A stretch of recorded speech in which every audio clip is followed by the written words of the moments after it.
The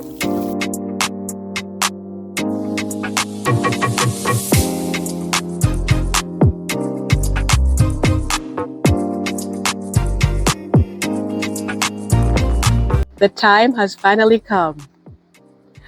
I get to plant my blueberries, and not one, but two. We're going to put them in these large containers right here. We'll also go over a few things that you need to do to make sure that they are successful, and we'll talk about them. If you have never been here before, my name is Marlene. Welcome to my home and garden channel. Now let's get to planting our blueberries.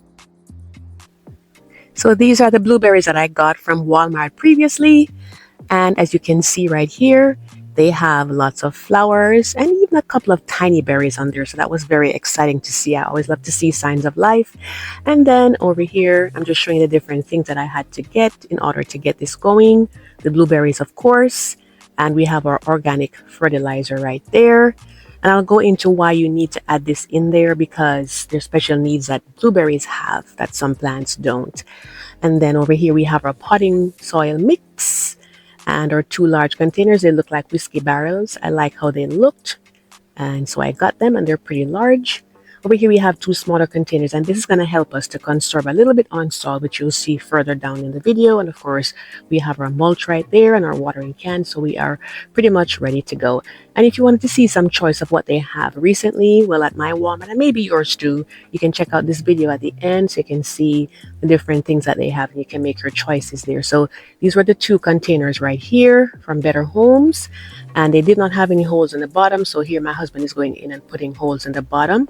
And of course that is needed because, you know, we want to have proper drainage, because if the soil is waterlogged, then the plants will get root rot and they will die, and we don't want that, because we want to get lots of berries or flowers, whatever it is that you're doing. So it's always important to get containers with holes in the bottom, you know, if you can. If not, just put them in there like he's doing here. And it's pretty you know, he got the right attachment for the drill to make the holes a little bit bigger, because this is a larger container, so of course you want the holes to kind of, you know, complement the size of it so the water can drain out correctly. So he's going through here and spacing them out neatly, and I was quite happy that he was able to do this for me. And blueberries, you know, they like to have moist soil, but at the same time they don't want to be soggy all the time. So this will ensure that that does not happen. And so once that is done, you can see the holes in there. What I do is I go ahead and I get some coffee filter, and I just cut them and place them over the holes.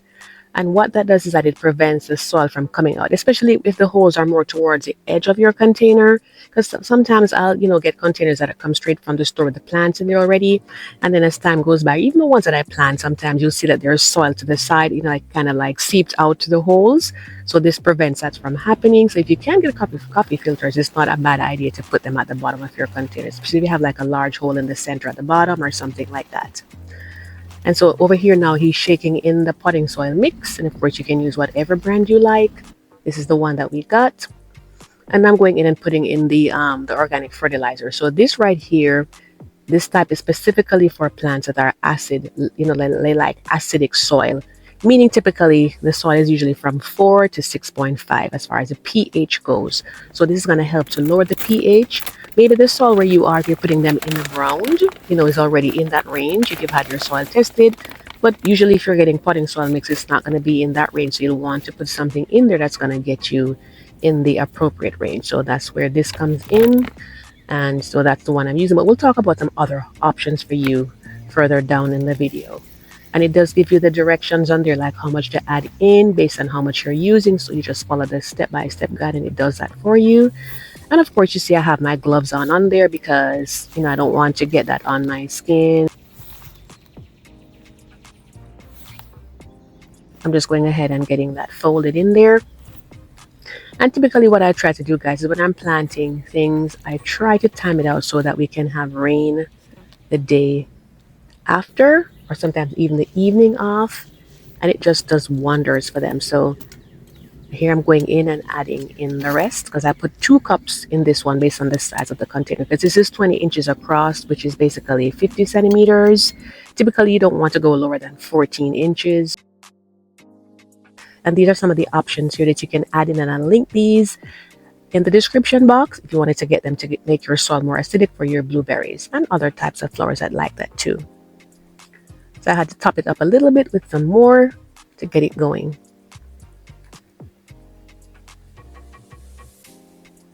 And I'm just so excited to see, that I was able to do this, because I really want to have fruit trees, and I'm limited because I'm in growing zone 8 compared to someone in a warmer climate. So this is a good way to start with blueberries. And you have the different types. You can see here I have 2 types.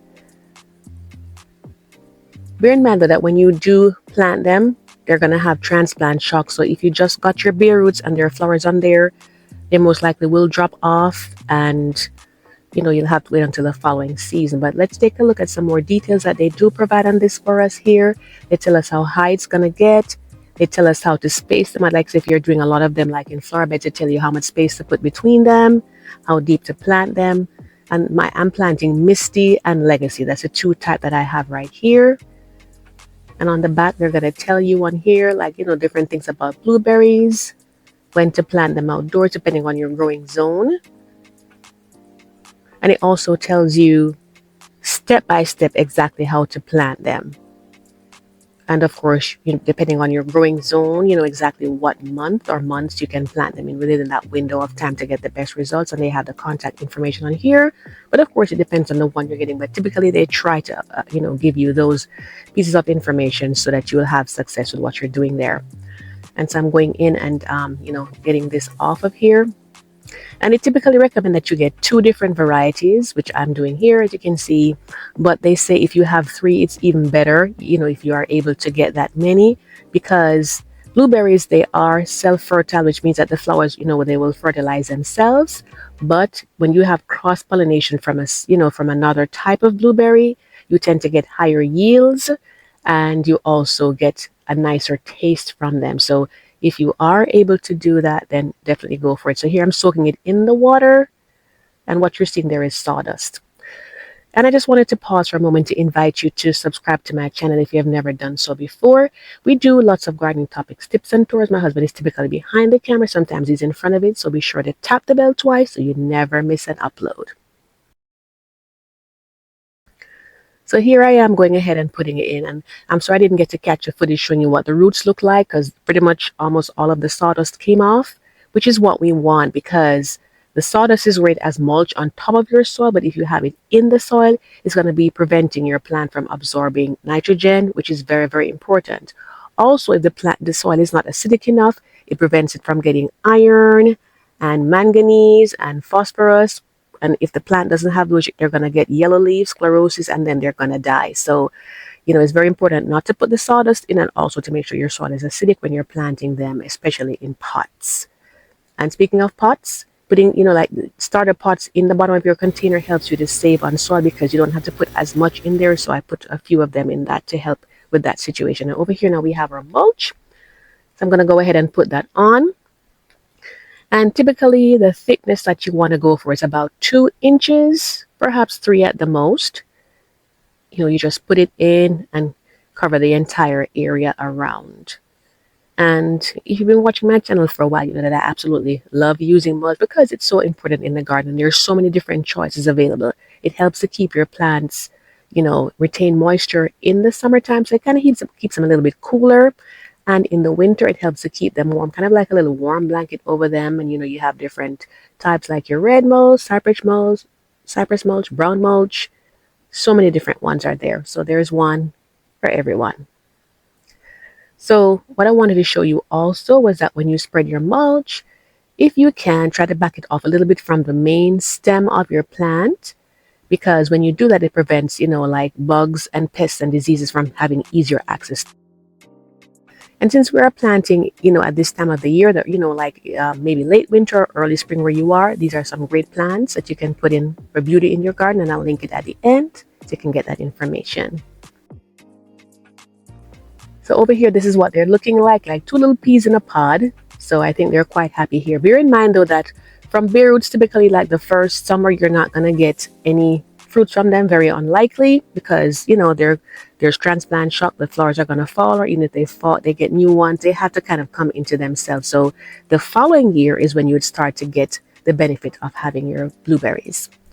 Speaking of the blueberries themselves, if you have lots of birds in your garden, like I love to see them, I love when they come to visit, bear in mind that we love blueberries and so do they. Some variety of birds more than others, but it's not a bad idea to get like netting like this right here to put over your blueberry bush to keep them up. But do this after they've been fertilized, the flowers, and you can see like little fruits on there, but before they start to ripen, of course, because we do want to enjoy blueberries. And guys, I cannot wait until the time comes when I get to harvest my blueberries. And they have so many wonderful nutritional benefits for us, full of antioxidants and all of those things that are so good for us. So there's so many reasons to have this great plant in your garden. So I hope that this was helpful to you. Hope you'll get going with your bare roots as soon as you are able to in your area. As long as the ground isn't frozen over, you can plant them. And they're typically in your garden center. That usually gives you an indication that it's time to get them. And, once the weather has settled out, you can go ahead and get them going in the ground. So thank you all so much for watching. Thank you for coming back time and time again to my returning viewers and subscribers. And if you're new here, I hope you'll consider coming back again and subscribing. Thank you so much. Happy gardening, and I do hope to see you in the next one. Take care.